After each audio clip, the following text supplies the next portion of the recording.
बिस्मिल्लाहिर्रहमानिर्रहीम। अस्सलाम वालेकुम स्टूडेंट्स।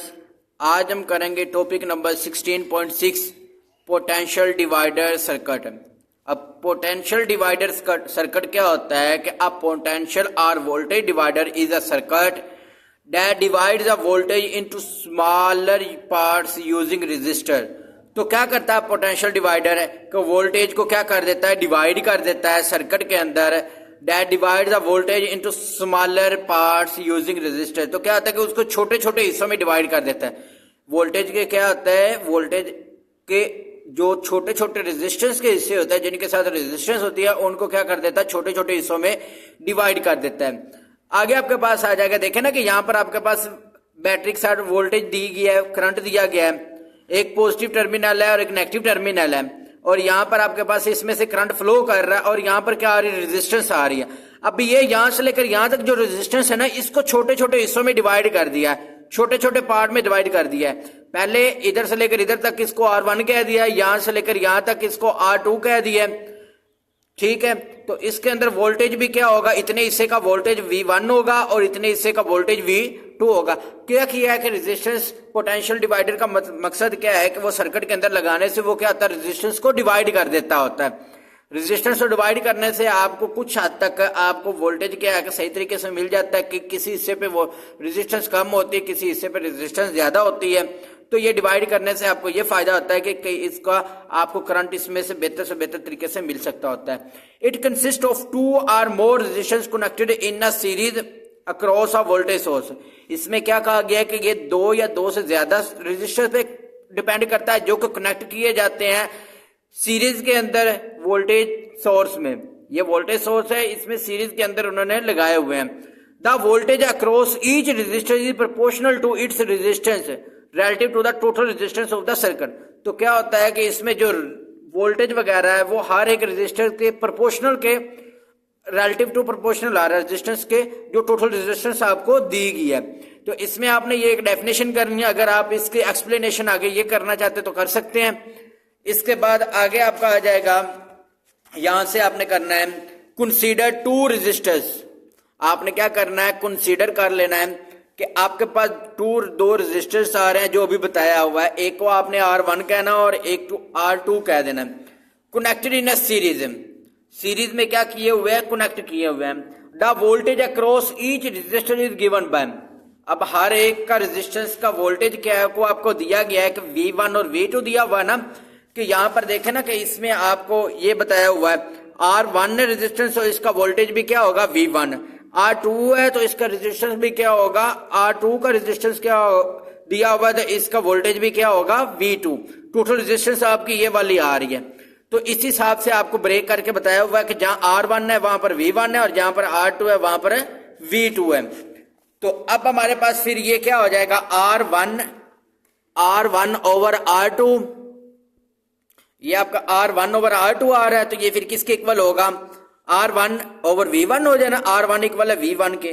रेजिस्टेंस 1 है तो वोल्टेज भी क्या होगा 1 होगा, रेजिस्टेंस 2 है तो वोल्टेज भी क्या होगा V2 होगा। अब यहां पर बताया गया कि V1 is a voltage R1 के हिसाब से है और V2 वोल्टेज जो है वो किस हिसाब से है, R2 के। द टोटल वोल्टेज क्या होगी, is the sum of V1 and V2। अब टोटल वोल्टेज आपने फाइंड करनी है तो इन दोनों को प्लस करेंगे तो आपके पास टोटल वोल्टेज आएगी। तो ये आपके पास क्या आ जाएगी, टोटल वोल्टेज। ये टोटल आपने नीचे लिखना है छोटा सा करके डिस्क्रिमिनेटर, V इक्वल होगा V1 प्लस V2, दोनों का आ गया सम। तो वो दोनों का सम किसके इक्वल आ रहा है, V इक्वल है टोटल वोल्टेज के। अब total voltage, the voltage across each resistor can be calculated using the formula. तो यहां पर कौन सा फार्मूला यूज होगा, ये आपको याद हो, V इक्वल है IR। तो ये हमारा फार्मूला कौन सा यूज होता है, ये एक आपका इसमें से यूज हो रहा है कानून। तो वो कौन सा लॉ यूज हो रहा है, वो ओम लॉ यूज हो रहा है, V इक्वल है IR के। तो आपके पास V1 यहां पर वोल्टेज V1 है ना, पहले वोल्टेज के लिए V1 इक्वल है IR1 के। तो V आपके पास क्या हो जाएगा, फिर V total voltage over RE multiply R1। RE क्या होगा, टोटल रेजिस्टेंस होगी आपकी, मल्टीप्लाई R1। इसी तरह V1 आपने क्या करना है, यहां से V टोटल फाइंड करना है। तो देखें कि ये आपके पास R क्या आ रहा है, टोटल आ रहा है ना, रेजिस्टेंस आ रहा है। तो ये R1 ऊपर चला जाएगा, मल्टीप्लाई होगा, और ये मल्टीप्लाई हो रहा है तो ये नीचे आ जाएगा। मतलब कि ये आपके पास ये दोनों मल्टीप्लाई हो रहे हैं, ये कैंसिल नहीं होंगे एक दूसरे से। अब इसमें क्या किया कि ये वाला बाहर लिखा हुआ था, तो इसमें नीचे वाले स्टेप में इसको बाहर लिख दिया और इसको ऊपर लिख दिया, और आर ई की जगह पे लिख दिया R1 प्लस R2। R1 और आर ई आपने पिछले टॉपिक में पढ़ा हुआ है कि आर ई किसके इक्वल होता है, R1 प्लस R2 के दो रेजिस्टेंस का क्या होता है, सम होता है। तो आपके पास फिर V2 क्या होगा, अब आपके पास V1 निकला है, टोटल वोल्टेज टोटल है, multiply resistance over R, resistance 1 over resistance 1 plus resistance 2। इसी तरह V2 आपके पास क्या बन जाएगा, फिर V2 बन जाएगा total multiply R2 over R1 plus R2। तो ये हमारा हो गया इसका,